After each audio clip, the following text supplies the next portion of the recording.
करवा चौथ की पूजा विधि। इस दिन सुहागिन स्त्रियां सूर्योदय से पहले स्नान करके व्रत रखने का संकल्प लेती हैं और सरगी का सेवन करती हैं। सरगी में मिठाई, फल, सेवई, पूरी और साज श्रृंगार का सामान दिया जाता है। इसके बाद करवा चौथ निर्जल व्रत शुरू हो जाता है। व्रत के दिन शाम को लकड़ी की चौकी पर लाल वस्त्र बिछाएं। इस पर भगवान शिव, माता पार्वती, कार्तिकेय, गणेश जी की प्रतिमा या तस्वीर स्थापित कर दें।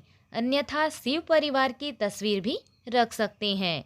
एक लोटे में जल भरकर उसके ऊपर श्रीफल रखकर कलावा बांध दें और दूसरा मिट्टी का टोटीदार कुल्हड़ करवा लेकर उसमें गेहूं भरकर व ढक्कन में शक्कर भर दें।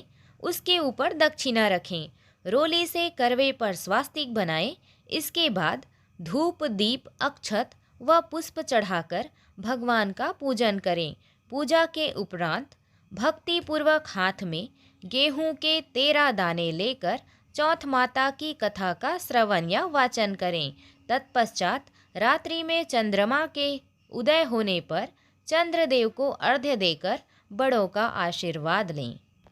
करवा चौथ की व्रत की कथा। प्राचीन काल में एक साहूकार के 7 लड़के और एक लड़की थी। एक बार कार्तिक मास के कृष्ण पक्ष की चतुर्थी तिथि को सेठानी सहित उसकी 7 बहुएं और उसकी बेटी ने भी करवा चौथ का व्रत रखा। सभी भाई अपनी बहन से बहुत प्यार करते थे और हमेशा उसके साथ ही खाना खाते थे। सभी भाई शाम को खाना खाने बैठे तो अपनी बहन को खाने के लिए बुलाया। तब बहन ने कहा कि आज मेरे चौथ माता का व्रत है। तब भाइयों ने सोचा कि चांद पता नहीं कब तक उदय होगा, अपनी बहन तो भूखी है। उन सब ने उपाय सोचा और पहाड़ पर जाकर आग जलाई और उसके आगे चालनी लगाकर चांद बना दिया और बोले कि बहन, चांद उग आया है। वह अपनी भाभियों से बोली कि चांद उग आया है। तो भाभियाँ बोली कि ये चांद आपके लिए उगा है। वह भोली थी, नकली चांद के अर्घ देकर भाइयों के साथ खाना खाने बैठ गई। उसने जैसे ही पहला निवाला खाया तो उसमें बाल आ गया और दूसरा निवाला खाते ही उसके ससुराल से बुलावा आ गया कि लड़की को तुरंत ससुराल भेजो। जब माँ ने बेटी को विदा करने के लिए कपड़ों का बक्सा खोला तो उसमें भी सबसे पहले काला कपड़ा ही निकला। तब माँ बहुत डर गई। उसने अपनी बेटी को एक चांदी का सिक्का देते हुए कहा कि तुझे रास्ते में जो भी मिले उसके पैर छूती जाना और जो तुझे सुहागन होने का आशीर्वाद दे उसे ये सिक्का दे देना और अपने पल्लू पर गांठ बांध लेना। वो पूरे रास्ते ऐसा ही करते गई, पर किसी ने उसे सुहागन होने का आशीर्वाद नहीं दिया। जब वह अपने ससुराल पहुंची तो बाहर उसकी जेठुती खेल रही थी। उसने उसके पैर छुए तो उसने सदा सुहागन का आशीर्वाद दिया। तो उसने सिक्का जेठुती को दे दिया और पल्लू पर गांठ बांध ली। जब घर के अंदर गई तो देखा उसका पति मरा पड़ा है। जब उसके पति को जलाने के लिए ले जाने लगे तो उसने नहीं ले जाने दिया। तब सबने कहा कि गांव में लाश नहीं रहने देंगे। तो गांव के बाहर एक झोपड़ी बना दी। वह उसमें रहने लगी और अपने पति की सेवा करने लगी। रोज घर से बच्चे उसे खाना दे जाते।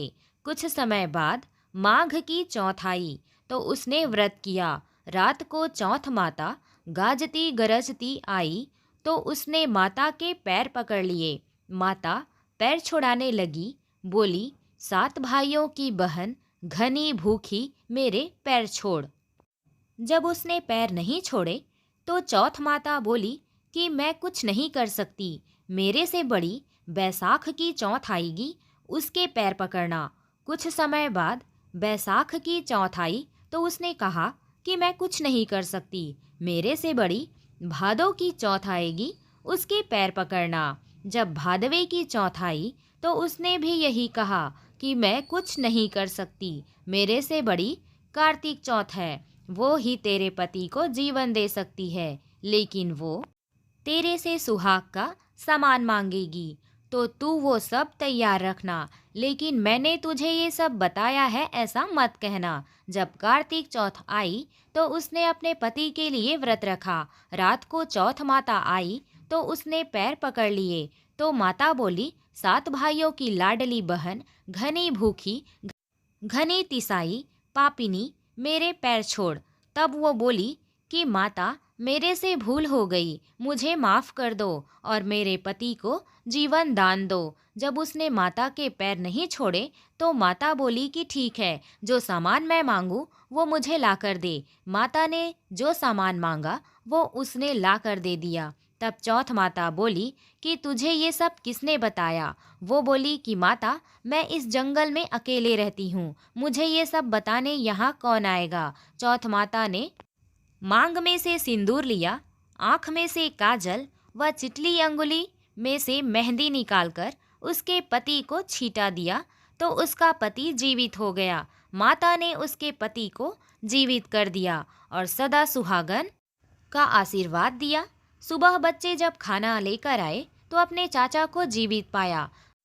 दौड़कर घर गए और सबको बताया कि चाचा जीवित हो गए। सब लोग वहां गए तो देखा कि बच्चे सच कह रहे हैं। अपने बेटे को जीवित देखकर सास बहू के पैर पड़ने लगी। तो बहू बोली, सासू जी आप ये क्या कर रही हैं? मैंने कुछ नहीं किया, ये तो चौथ माता ने किया है। हे चौथ माता, जैसे उसको सुहाग दिया वैसे सभी को देना। बोलो करवा चौथ माता की जय।